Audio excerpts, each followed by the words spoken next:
I just want to start by saying, obviously, my dad was an amazing man that loved the Lord with all his heart. Like everybody kind of knows that, especially in this room. So I was going to pick out a couple of things that, to me personally, that were cool that y'all may not know about. You may, I don't know. And like, I just think he's one of the coolest, like fun to hang out with. Like he was just super different, and you know what I'm saying? He's like just awesome, dude. So kind of my funniest story was, I didn't know this story till like 4 years ago. I'd never heard it growing up. It was like in the early 90s, I think, is when this took place. And I'll just tell you from what he said. He said, well, I was in the airport, Miss K, and he's like, I'm going to get us some cold drinks and some hot peanuts. He used to love hot peanuts. That was like his favorite thing. And so he's going to get that. As he's walking, he sees James Brown. And my dad's a huge James Brown friend. I mean, loves him. And he said, well, I'm going to have to go say something to him. So he walked up. He said he was sitting there with a mink coat on with two fine, long-legged ladies next to him. That's what he would say. And he said, James, I just got to let you know, you still got it. And he chuckled, and he was like, well, I appreciate that. He had no idea who Dad was. He said, hey, I got something for you. I appreciate that, man. And he hands him this. And my dad was like, well, good grief, James. I appreciate it. You know, this is great. You know, rock on. So he went to tell my mom. He said, you ain't going to believe this. I just met James Brown, and look what he just gave me, $100. No, it's a fake one. It's James Brown's face was on the middle of it. And he said, oh, James got me again. But just a cool story. I'd never heard that story, and it just kind of, that's what he was like.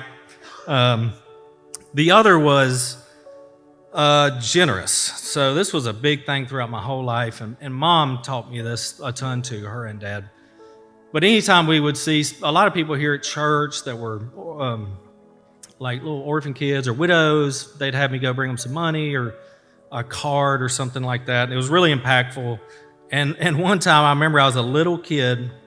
I was probably 6 or 7. And we stopped at this place. Remember, Mom, we used to go on Wednesday nights by that old drugstore and get Cokes. That was like the fun thing we did that night. And so we stop. Mom runs in to get some Cokes. And this older man was out there, looked homeless or not in good shape.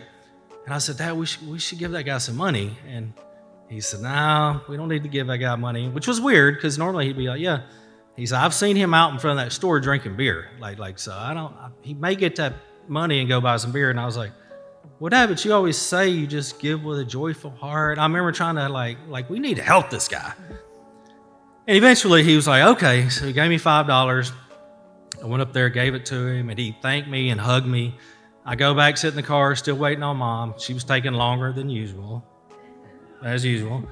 And the guy gets up, goes inside, walks out with a big old tall boy with a brown paper bag, and he sits down and starts drinking beer. And Dad was like, yep, well, I guess he chose a beer this time. And I was like, oh, well, so we don't give to people. He said, no, we give to people our time, our money, what they do with the help, they can do whatever, but we did a good thing here. And it really taught me a lot. Kind of my last thing is, you know, he became loving over the years. I mean, I was a kid, he kind of loved on me, I think, a little more than my brothers, but it became real evidence with my mom, like, because, you know, kind of like the clip you just saw. And toward the end here, probably this is the one I was worried about talking about, but it was so cool. I think it was me, Missy, and Anna were maybe there. And my mom had gotten hurt. She fell down, had to go to the hospital. Then she had to do a bunch of rehab. So they spent, was it like a month apart from each other?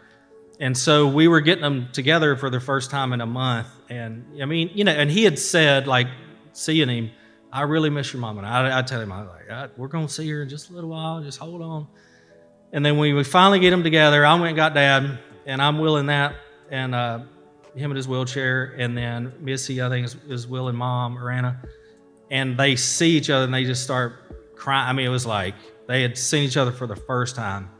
And my dad, I'll never forget, he said, "Kay, you look as pretty as the first time I ever saw you." And it was just a really neat experience. And it was cool. I got to see the love he had for her and how it blossomed over the years. So that's pretty much all I got. That's awesome. I got to see that nurturing side of him as well. I remember he came and picked me up. He said, "I want to go look at some ducks. You want to go with me?" And I was like, "Yeah." I never turned him down if he wanted to go hang out. So we drove out onto the land, and he was like, "Usually these ducks come in just in the evening, and so we're out there looking, and I'm like, hey, it was, I think, November, and I said, "It's almost Miss Kay's birthday and almost Christmas. What are you getting her for Christmas?" He just kind of looked at me, kept looking at the ducks, and I'm like, a present, we can, you can go to the store and pick her something out. He's like, "I ain't been to a store in 10 years. And I'm like, "Are you serious?" I'm like, "Well, what's the last thing you bought for Miss Kay?" And he's like, "I don't think I've ever bought her a gift." And I'm like, "Oh my goodness." I'm like thinking to myself, that's why he needs a daughter in his life, the one that's supposed to remind him to get gifts and nice things, right? So I started talking to him. I'm like, "How special would that be then if you were to surprise her with something for her birthday, for Christmas?" He's thinking about it. He's like, "Yeah, I'll get old Dan to go up there and get her something." "Oh, no. I'm not letting you off that easy. Like, what if you went to the store and picked something out?" And he was like, I'm like, "How about this? How about I arrange it to where you can go to a store and pick her something out, but we can do it after they close, maybe a piece of jewelry." "Well, she likes that, she loves the Saints, And I'm like, "Are you saying you want her to have a fleur-de-lis?" "Yeah, the Saints. That one about the Saints. That's good. She likes the Saints." I'm like, "Okay." So we arranged it, and he actually went into that jewelry store, and we had it kind of arranged for him, so he knew, "Here you go, check these out." So he picked her out a fleur-de-lis necklace, and he wasn't quite sure what to do with the gift bag, and I'm like, the present's in there. So they had prepared a surprise birthday party for Miss Kate, and we had everybody there. All the kids were there and grandkids. So on the way there, I was like, "Isn't this amazing? The kind of man that you've become and the legacy that you're going to leave, and all your family's going to see you do this." And he just thought for a moment, and he said, "One day I'll be gone, but I don't want them to think that I was a jerk." And I was like, that is so special, because he certainly was no jerk, at least the way that Jep and I knew him and everyone could see at the end of his life. So he went in there and brought that gift in, and Miss Kay had no idea. And she had told me, "Oh, he doesn't come to birthday parties." And he walked in, and she just started crying. She was so proud of that, and I was proud of him. So I will never forget. That's one of my favorite stories with him. But he was caring, and he cared about me. And the first time I met him, he went and took me inside Al and Lisa's house, or Jay and Ennis, whoever's house it is. And they share houses. I don't know.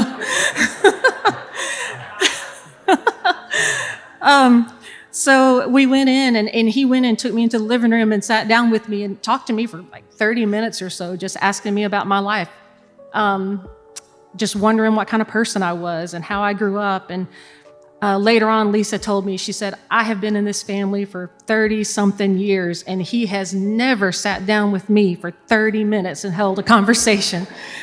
And we had many, many more 30 minutes or more long conversations, and we hung out, and he was cool. And he would pick me up in his truck to go hunt, and he had classic rock playing. And he would pick me up to go to church, and he had classic rock playing. And I kind of was like, "Hey, I've got some worship music on my playlist." And he'd reach over and turn the radio up a little louder with his classic music. I got the point then. I got the point. But he was cool. And I think everybody would agree that he was a man's man. But I think more importantly, he was a godly man. And I could hear him saying, "What are you talking about?" He was a godly man who knew how to love his family and knew how to care for us. He knew how to nurture us. He knew how to teach us. And one of my best buddies. So I have a scripture that says, "Therefore," it's Colossians 3:12, "Therefore, as God's chosen people, holy and clearly loved, dearly loved, clothe yourselves with compassion, kindness, humility, gentleness, and patience." And he lived that verse. And this is the man, the dad that Jeff and I knew. It's awesome.